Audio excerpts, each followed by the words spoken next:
Willie D Live. What's up, family? After hanging out with his friends on a boat on July 4th, Independence Day, Nolan Wells' body was discovered 2 days later. Yeah, fam. And his friends said they can't remember what happened. And when they did magically remember what happened, they remembered that he got on another boat. Inconsistencies in the stories. And another thing, did I tell y'all that they had possession of his cell phone? Yeah. And did I tell y'all that some messages were deleted from his cell phone? Yeah, fam. Now, I'm gonna play this video and I'm gonna see if y'all can recognize what I recognize.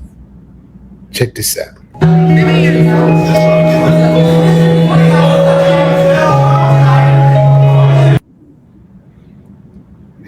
Anything look familiar? Let's try that one more time.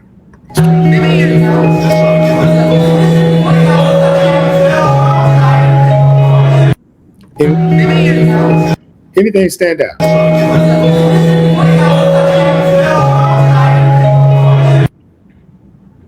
Okay, see, a lot of people are looking at the one or two white kids that were there. What I want to know is, where are the other three? There's at least 3 white kids missing. Those that are in that picture, this picture right here? Yeah, fam. Where are they? Something tells me they know exactly what happened to Nolan Wells. See, these are the guys that he was last seen with. Yeah. Before he was murdered. Went missing. Yeah, that's what they say. They say he went missing. So the black kid is hanging out with 3 white kids. Somebody goes missing, and it just so happened to be the black guy that goes missing, and nobody knows what happened. Nobody knows what happened, and they law you up. Now, here's the thing, fam. Some people are saying, well, if they were innocent, why are they lawyering up? Okay, fam. Some of y'all ain't gonna like this, but I'll take my chances. See, I got to call a striker striking the ball to ball. Sometimes people lawyer you up because they're guilty. In fact, most of the time, people lawyer you up because they're guilty, I think. Sometimes people lawyer you up because they're innocent and they don't want the police to get them tripped up in something. And the next thing you know, they're being charged with murder. That ain't the case right here. I do not believe that's the case. See, there's too many circumstances that don't add up. Too many inconsistencies in their stories, you see? So anytime you have a dead body and you have people who was last seen with that dead body and they have inconsistent stories, they immediately shoot to the top as the number one suspects. So what's the difference here? Let me try to figure it out because I can't figure it out. Let me see. I don't know. Maybe.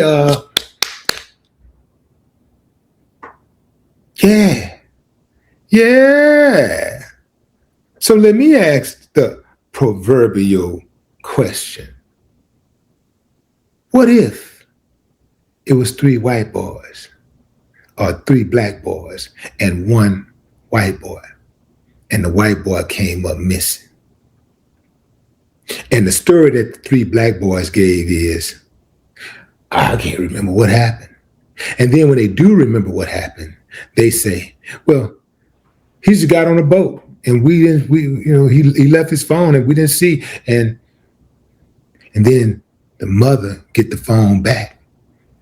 And the daddy get them phone back, and they realize that messages have been deleted.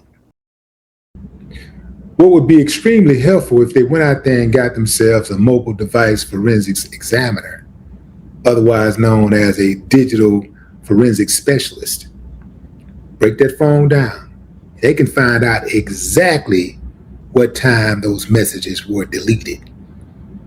Moreover, they can find out what the messages said and who it was said to and what was said to Nolan. Yeah, they can discover that. Yeah, they can come up with that. They can get that information. And that'll probably be the most information, the most valuable information they can get, because them little motherfuckers, they not telling. They're not going to tell. And here's why they're not going to tell. They're not going to be pressured enough to tell. Law enforcement is not interested in solving this case. In fact, let me back up. They're interested in solving it only for their personal knowledge, just so they can have something on the people who was involved, right? Because once they got you on a murder, once they know they got evidence that you murdered somebody, they got you forever. They can make you do all kinds of stuff. So they're going to be a slave to the law enforcement for the rest of their lives. Their family, their mama going to be a slave to law enforcement for the rest of their life. There is a price to pay for that type of protection. Believe that. If you leave a digital print, they can find it. And I'm pretty sure that they're not sophisticated enough to be able to scrub that phone, especially in the time that they did. They know exactly what happened.